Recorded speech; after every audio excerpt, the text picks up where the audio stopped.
What are the size standards when it comes to 8A small business? So we're going to kind of transition. So we're going to transition out of the techniques, all right, the how do you get it done? And now we're going to talk a little bit about some potential advantages here. What are the size standards when it comes to 8A, small business set-asides, and other ways to get preferential treatment and sole source wins?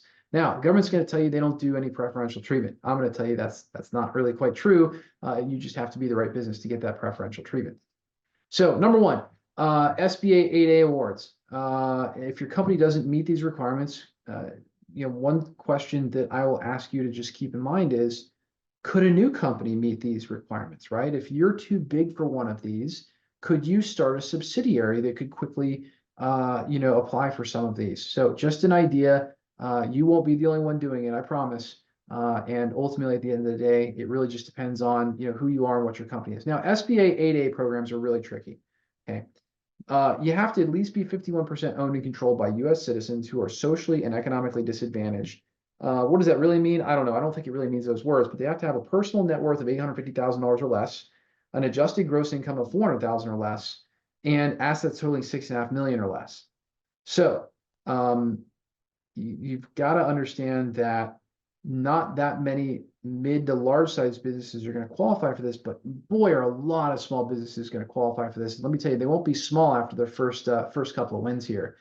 I highly encourage anyone who meets these requirements to go and apply for an 8A program. It can take up to a year, but the cool part about that is there's a lot of sole source wins and there's a lot of assistance for people in the 8A program. They really try to handhold people, especially in the startup phase and smaller businesses, to try to get them to a larger, sustainable place to be in the defense industrial base. Big fan of SBA and 8As. Are you in a hub zone, right? Can you partake in a hub zone program? You want to research where your business is located. Let's see if it might be eligible for a hub zone program. Or do you qualify for hub zone programs? Those again have set-asides. Women-owned small business program. If you're women-owned, great example of how to go out and secure easy wins being a woman-owned small business program. And service-disabled veteran-owned small businesses have their own set-asides. All of these have set-aside wins. That means there are wins that are basically kind of set aside for that kind of a company to have an advantage in the source selection. Now, what are the size standards when it comes to 8A, small business set-asides, and other ways to get preferential treatment? If you are a small business, it depends on how big you are, okay? If you qualify for small business set-asides based on your industry, it turns out they built a tool for that, okay? You can go to the SBA website and you can punch in your NAICS code. Hopefully you know what that is, right? It basically tells you what industry you're in. And you can find out if your company is small enough to qualify for small business set-aside. So we happen to punch in the machine shops NAICS code. A lot of our clients are machine shops. And if you have 500 or less employees in that business, it turns out that yes, you can absolutely win small business set-aside awards. And it's really fantastic to get that because there are programs that are eligible through the SBA where they can help you mate up with a program that is looking for small business set-asides. Again, in a lot of programs and contracts, 25% of the money has to be spent in a small business. So huge, so huge. So again, go out to the SBA contracting program website, check out what your NAICS code size limit is. And again, there might be some small business set-asides that definitely give you preferential treatment. But again, you've got to certify that way. And look at that. I've got the URL right here at sba.gov/size-standards/index.html. Perfect. Thank you guys. Appreciate that in the back.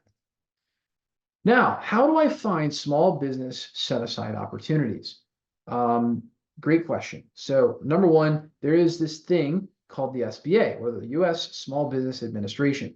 Federal Business Opportunities websites, you can go to sam.gov. Okay, so sam.gov is going to post up and allow you to sort through opportunities as a small business. You can search for small business set-asides and filter results based on different criteria. Again, you find them. Again, if you're wondering what the sam.gov is, it's the System for Award Management. Okay, that's going to be the government system for managing who wins basically government contracts, including defense. Now, this is a feature that a lot of people don't know exists. There's this thing called the Dynamic Small Business Search. Ensure that your business is registered on the Dynamic Small Business Search, which is part of SAM. Contracting officers often use DSBS to find small businesses for specific contracts.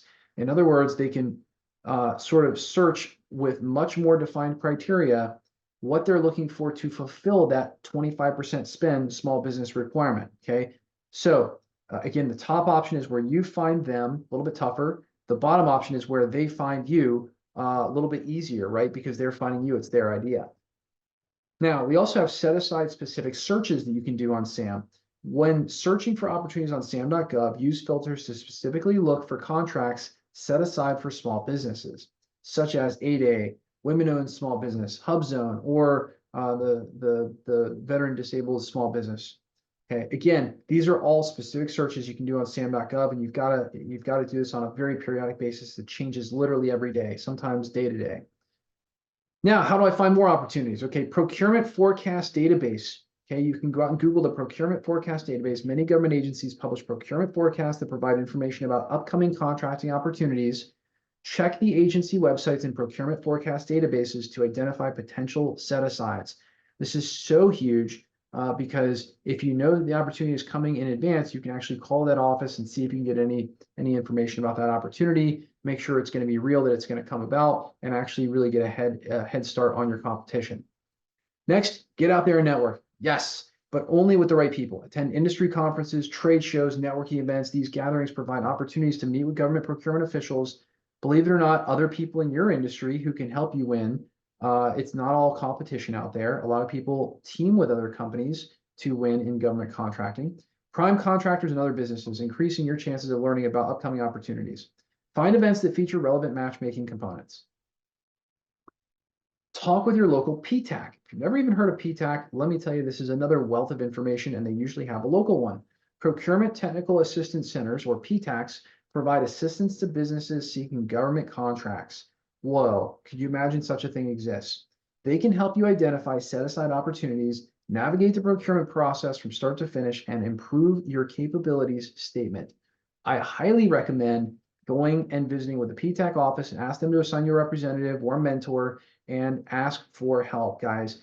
If you're growing a business, you want to ask for help. You don't want to be one of these people who never ask for help. Instead, you want to be the opposite. You want to ask for all the help that people are going to give you, especially when you're trying to expand or go into a new area of business like defense. Agency-specific websites. Explore the websites of specific government agencies that align with your industry. Some agencies may post upcoming opportunities and set-aside information directly on their sites. Yes, you can find them there too. And finally, subscription services. Yes, pay to play. Consider subscribing to paid services or platforms that aggregate and provide information about government contracting opportunities.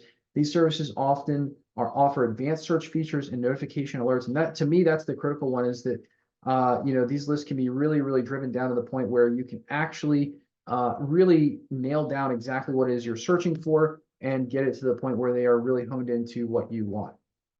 Now, there's also set-aside specific programs. For programs like the 8A Business Development Program, Women-Owned Small Business Program, HubZone Program, and Small Disabled Veteran-Owned Small Business Program, explore their specific databases and directories to find relevant opportunities. Again, you can search for any one of these. They all have their own website, and you can do searches specific to those opportunities. If you really want to narrow it down, let's say you're women-owned small business, that's a great way to really narrow it down very quickly. Next, join the National Defense Industrial Association. We talked about that earlier in the presentation, or attend one of their many events. It's a great organization that fills the gap between private sector and the DoD's procurement needs. They're a wealth of information and also put on several major trade shows every year that are rich in networking and opportunity for the typical small to mid-sized enterprise. Particularly if you're a small business under 50 people, I can't emphasize the value of going to some of these trade shows enough, just to get around other people who are in your position, right? Trying to grow, trying to understand where the opportunities are. You can meet people who really have been there, done it, and walked in your shoes before.